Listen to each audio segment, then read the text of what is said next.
Kevin is my name. Emily and I have been wed for 2 years. We went on a date to the aquarium to celebrate her birthday on this particular day. But something unexpected happened on the way home. Wow, what a stunning woman. How old are you, young lady? Out of nowhere, some men approached us from the front and started talking. Both men had a rough, intimidating appearance. Each of them had large tattoos covering their arms. Not wanting to cause trouble, we decided to ignore them and kept walking. I thought they'd eventually go away if we left them alone, but they kept following us persistently.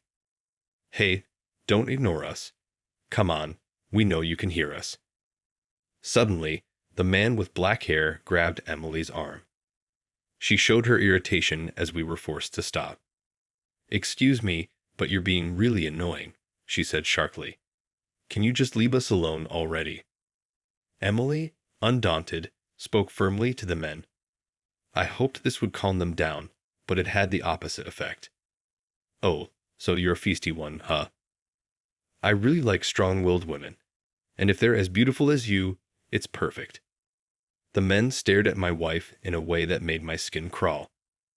I could see her anger growing with every passing moment. I'm married, she declared. There's no way I'm going to entertain guys like you. She held up her left hand to show them her wedding ring. It seemed they hadn't realized we were married. Wait, you're actually a married couple. That's right. Got a problem with that? No, it's just hilarious. You two are so mismatched. It's ridiculous. She's gorgeous, but the guy next to her is way too dull. They don't match at all. Yeah, no kidding. She must have really settled for less. Huh. The men began mocking us, looking back and forth between Emily and me. It's true that my wife is so beautiful that she seems completely out of my league. On the other hand, I'm neither handsome nor tall. Honestly, calling it a miracle that I managed to marry her wouldn't be an exaggeration. I've always thought people might see us as an odd or mismatched couple. Emily, however, grew even angrier as they continued insulting me. Why don't you stop mocking my husband when you know nothing about him? He's 10 times more attractive than you'll ever be. No, scratch that. He's not even in the same league as you guys. Her words filled me with happiness. Even someone like me could feel deeply loved by her, and it was a blessing. But the men weren't fazed at all. She's just saying that because her husband's here. Yeah, once you're married, you can't break up as easily as dating couples can. Or maybe the wife's got some dirt on her husband, huh? If that's the case, how about we rescue you from him? The men were heavily intoxicated. Their breath reeked of alcohol as they spoke, causing my wife to grimace. If you're that desperate to mess around with women, why don't you just go to a place that caters to that? Harassing a married woman like me is insane. We don't care if you're married or already have a man. If she's a good-looking woman, that's all that matters. You're strong-willed, gorgeous, and have a great figure. Exactly our type. Forget about your husband for tonight and come have fun with us. The man in sunglasses grabbed my wife's arm. As he spoke, however, she forcefully pulled her arm away from him. Wow, the wife's got quite some strength. The man looked slightly surprised as his grip was broken. I could sense that Emily's anger was about to explode. Feeling the urgency of the situation, I decided to warn the men. Excuse me, please don't make my wife angrier than she already is. If you keep this up, you'll regret it. But my warning fell on deaf ears. The 2 men looked down on me even more after I spoke. What's this? The nerd speaks up. Just hand over the lady quietly, and we'll be on our way. If it's money you want, we can give you some. The man with black hair pulled out some coins from his wallet and threw them at me. Hey, what do you think you're doing to my husband? I thought if I tossed some cash, he'd be willing to share his wife. I have no intention of handing my wife over to you. Please, I'm asking you to stop bothering us any further. I'd also prefer to avoid this turning into something bigger. What? Are you scared of us? No, It's not you I'm afraid of." When I answered in a low voice, the two men looked slightly annoyed. "Come on, just admit it. You were scared of us. You're really trembling inside, aren't you?" The man with black hair leaned in close to my face as he spoke. I was indeed scared of them, but there was something I feared even more. However, the man assumed I was cowering and began to threaten me physically, bringing his fist closer to me. "If you let us have your wife, we won't lay a hand on you. Just lend her to us for tonight. If you refuse, you know what's going to happen, don't you?" "What's going to happen?" "You might just end up being our stress relief.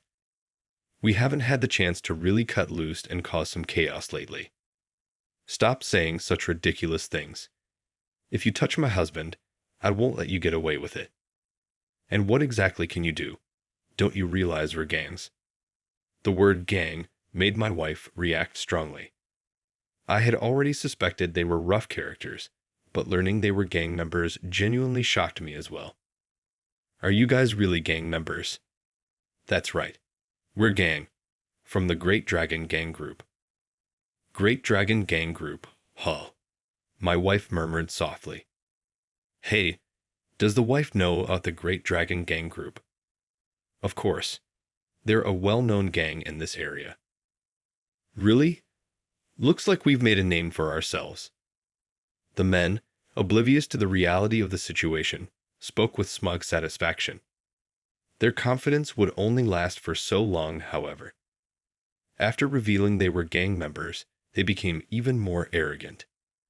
"So, young lady, you'll be spending time with us tonight, right? Let's have a fun night together, baby.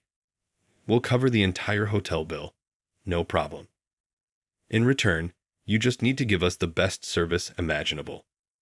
With that, the men started to surround my wife and attempted to lead her away. I grabbed one of the men's arms tightly. "Stop it, please. Hey, back off, you annoying pest. You're just a bystander, so stay out of this." "I'm not a bystander. Emily is my wife. I'm not handing her over to anyone. Leave us alone." I shouted at them with all the courage I could muster. I was terrified, of course, but as a man, I felt I had to stand my ground. However, this only served to anger the men. One of them shook off my grip violently and delivered a hard punch straight to my face. "You're in the way." The impact knocked me to the ground. Emily immediately rushed over to me. "Kevin, are you okay?" "Yeah, I'm fine," I said as, with her help, I slowly got back on my feet. Then Emily turned to the men, her face contorted with rage, glaring at them like a demon. "Call your bosses. Call every last one of them." I thought this was bad. However, the men showed no sense of danger whatsoever. They burst into laughter while looking at my wife. "What's wrong with you, young lady? I've had enough of this. Just call your bosses already, will you? Or are you too low ranked to even contact them? What? Are you mocking us, young lady? Even we won't let you off the hook if you piss us off too much." It seemed these two couldn't stand being looked down on. Now their anger was directed at Emily. However, she remained unfazed, standing firm without a hint of fear. There was a reason for her unshaken confidence. "I'm not scared of the likes of you." Well, well, you really are tough, huh? But you'd better stop provoking the gang, young lady. You might end up dead if you're not careful." That's my line. If you kneel and apologize to my husband right now, I might let you off the hook this time. If you're not willing to reflect on your actions, I have other ways to deal with you." When my wife said this, the men burst out laughing again. "And what would that be? Are you going to call the police?" "Calling the police would put us at a disadvantage too, so I won't be doing that. Instead, I'll send you to hell in another way." "Really now? I'm curious what this hell of yours looks like. Go ahead, try to scare us." "Fine. Just remember, you asked for this." I instinctively knew these two were finished. However, the men themselves still showed no sense of danger. Ignoring their arrogance, My wife took out her phone and began making a call. She finished her conversation after about 5 minutes.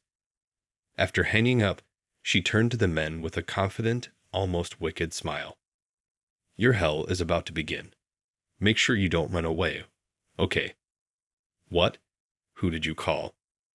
Someone you're very familiar with, I'm sure. You must be so low-ranking you didn't even recognize me. What the hell are you talking about? Just tell us who you called. The men repeatedly demanded to know who my wife had called, but she ignored them entirely. About 10 minutes later, a sleek black luxury car pulled up near us. From it emerged a man with an imposing presence, exuding an aura of danger. The moment the two men saw him, they froze as if time had stopped. Wait, hold on. Is that? They turned pale, their bravado completely shattered. The man walked toward them with measured steps. You the idiots who tried to mess with Emily from the Great Dragon Gang Group. Huh. Wait, please. Is your wife really acquainted with Mr. Yates, the leader of the Armstrong Gang Group? Acquainted. This man is my dad. With that one sentence from my wife, the two men turned ghostly pale. You're seriously Mr. Yates's daughter? That's right. Emily is my daughter, no doubt about it. And you, as members of the Great Dragon Gang Group, didn't know that? We're so sorry. We had no idea. Their earlier arrogance was completely gone, replaced by utter submissiveness. My father-in-law is the leader of the gang group known as the Armstrong Gang Group, and my wife is his daughter, of course. I knew this when I decided to marry her. The moment the two men realized who my wife really was, their attitudes changed drastically, and they dropped to their knees, bowing deeply. We're so sorry for our disrespect. Please, we beg you, keep this incident from reaching the president, Mr. Sullivan. Don't give me that crap. I went out of my way to come here myself. You think I'd let you off so easily? For now, you're coming back to our office. We'll have a nice, long talk there with my men. The men began trembling as my father-in-law addressed them with a stern expression. Well, why don't you get in my car now? The men, unable to resist, were forcibly ushered into the car. My wife and I also headed to the Armstrong Gang Group's office. When we arrived, all the members of the Armstrong Gang Group were present. It seemed my father-in-law had already informed them about the situation. The clan members directed piercing gazes at the two men, who had now become nothing more than objects of scorn. The men were like a sideshow attraction, completely humiliated. My father-in-law, with a smug grin on his face, approached the two men, who were forced to sit on their knees in the middle of the room. You two really had some bad luck messing with my daughter. When it comes to family, I show no mercy. Get ready for the delightful hell that awaits you. The two men were drenched in cold sweat. In a desperate attempt to seek forgiveness, they prostrated themselves before my father-in-law. We deeply regret harassing your daughter. Please, let us resolve this peacefully. We'll pay whatever amount you ask for. Oh, you'll definitely be paying. But before that, I think I'd like to have a word with your president, Mr. Sullivan. At the mention of Sullivan's name, the two men turned even paler. It was obvious they wanted to avoid involving Mr. Sullivan at all costs. Please, we beg you, don't involve Mr. Sullivan. Why not? Got something to hide. Actually, we caused some trouble not long ago, and we were told that if we screwed up again, we'd be kicked out. We really can't afford to lose our jobs. The two men desperately begged for forgiveness. However, my father-in-law ignored their pleas and began making a phone call. The recipient was likely Mr. Sullivan of the Great Dragon Gang Group. The call ended in just a few minutes. Your president, Mr. Sullivan, agreed without hesitation to come over. He also said he's looking forward to having a thorough talk with you too. You're kidding me. This is the end. The men's faces were filled with despair. Not long after, Mr. Sullivan of the Great Dragon Gang Group arrived at the office. My father-in-law and Mr. Sullivan had a long-standing relationship, and I had met him a few times before. The moment the two men saw Mr. Sullivan, they lowered their heads and began trembling.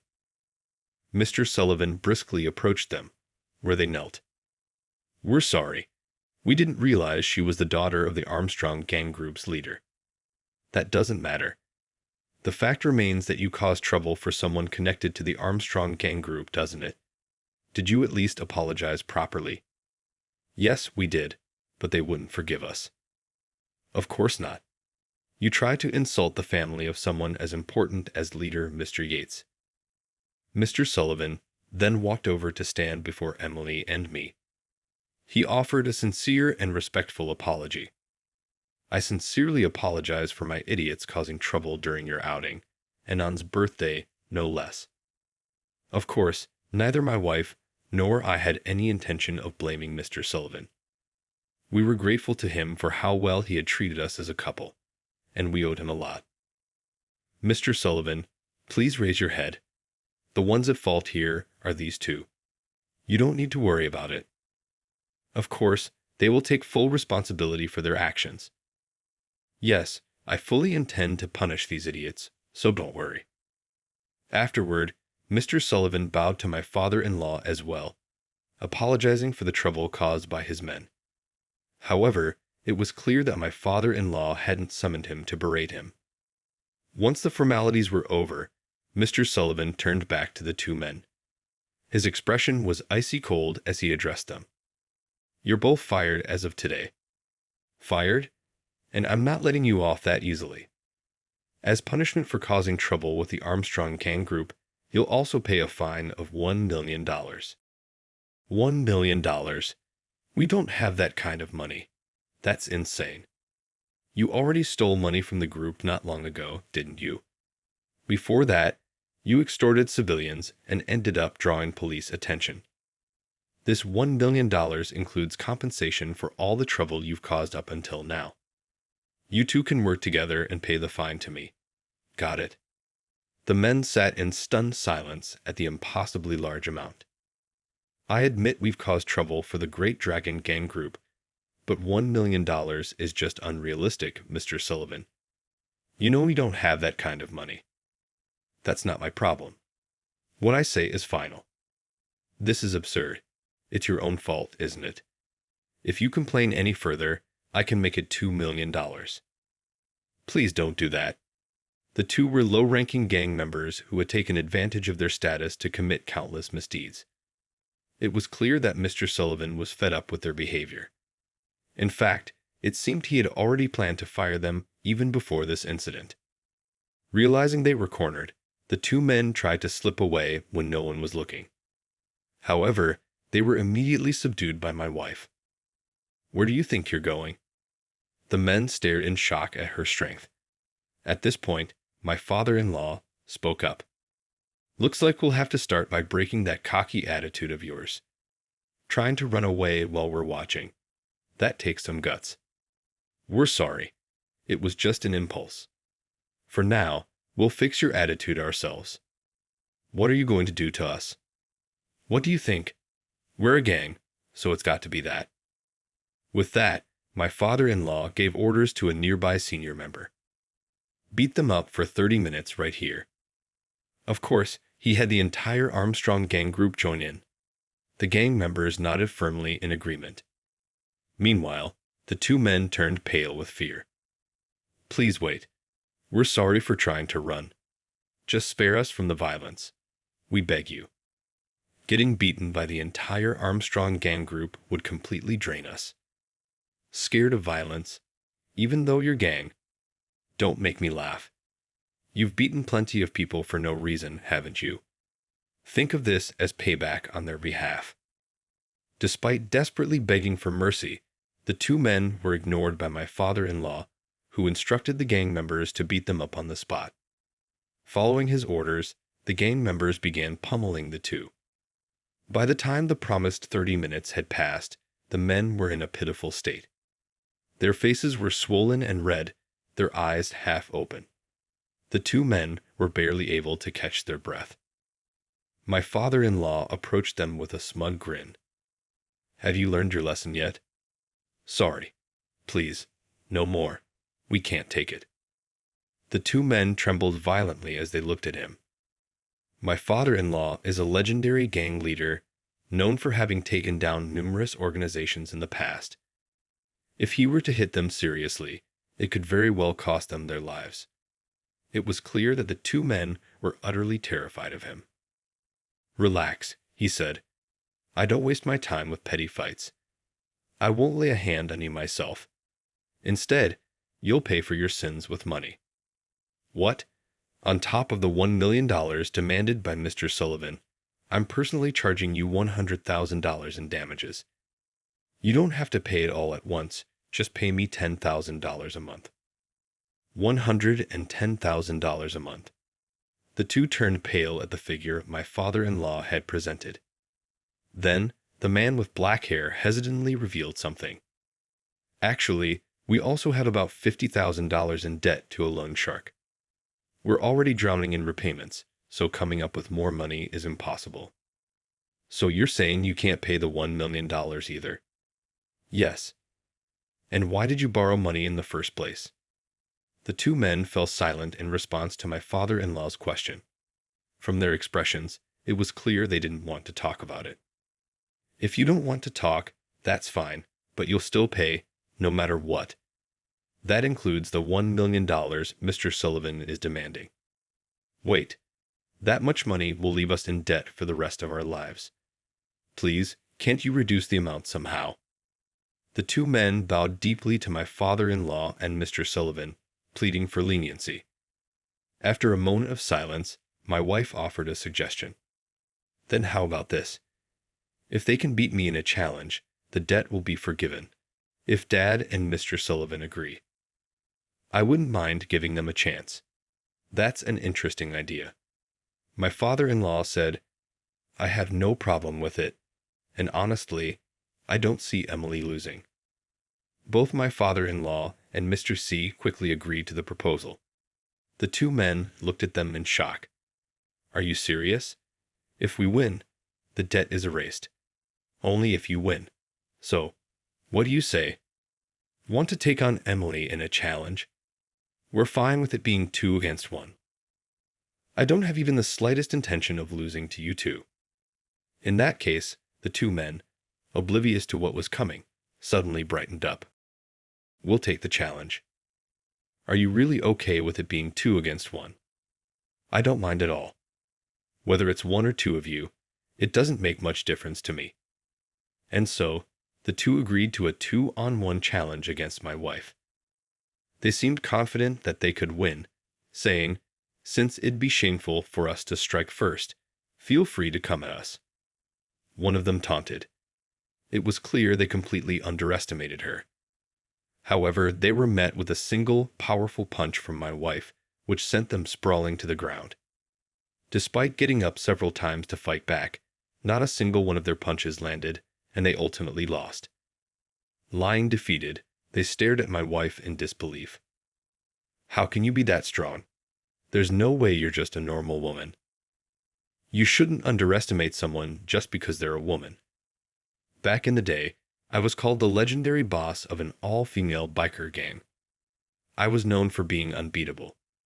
Guys like you are nothing to me. A biker gang. Until she turned 20, my wife was the leader of a feared and infamous gang. During her time in the gang, she was highly respected and feared in that world. I met her after she had retired from that life, so I didn't know much about her past. Even today, the group she founded is remembered as one of the strongest ever. Learning the truth about her, the two men seemed to come to terms with their defeat and fell silent. My wife, however, wasn't done. "You two punched my husband, didn't you? Don't you have something to say to him? We're sorry for hitting you earlier." At her urging, the two bowed their heads deeply to me. "It's fine, really," I said. "I'm not badly hurt or anything. As long as my wife is safe, that's all that matters to me." But she wasn't satisfied with just an apology. "Just bowing your head isn't enough. Get on your knees and show some real sincerity." Reluctantly, the two knelt on the floor and pressed their foreheads to the ground. I found myself unsure of what to say to them. Then my father-in-law spoke up. You lost to Emily, so as agreed, you'll still have to pay the money. Make sure you pay the full $1.1 million. The two men looked tearful at his words. We can't. Like we said earlier, we don't have that kind of money. After all this, couldn't you reduce the amount a little? Don't you dare try to talk your way out of this. You think I'll just say fine and let it slide. If you don't have the money, you'll start working to pay it off, starting tomorrow. Working. If you don't have the cash, then you'll have to earn it yourselves. No way. The two men stared at my father-in-law with frightened eyes, their bodies trembling uncontrollably. My father-in-law shot the two men a sinister grin. Don't worry. I'm not going to take your lives or anything drastic. The two men looked slightly relieved at my father-in-law's response. They had clearly been terrified that their lives might be taken on the spot, but instead, you'll be doing a job that comes with some serious risks. A job? What kind of job? Something every gang loves. Work at sea. You'll be catching tuna, and of course, I'll make sure you're well insured. The men's faces turned pale again. They clearly understood how dangerous sea work could be. Desperate, they bowed their heads repeatedly, begging for a way out. But my father-in-law ignored their pleas. The decision was final. The next day, the two were insured with high-value policies and sent off to a distant coastal town. They would work on a fishing vessel until they earned enough to pay off their debt to my father-in-law and Mr. Sullivan.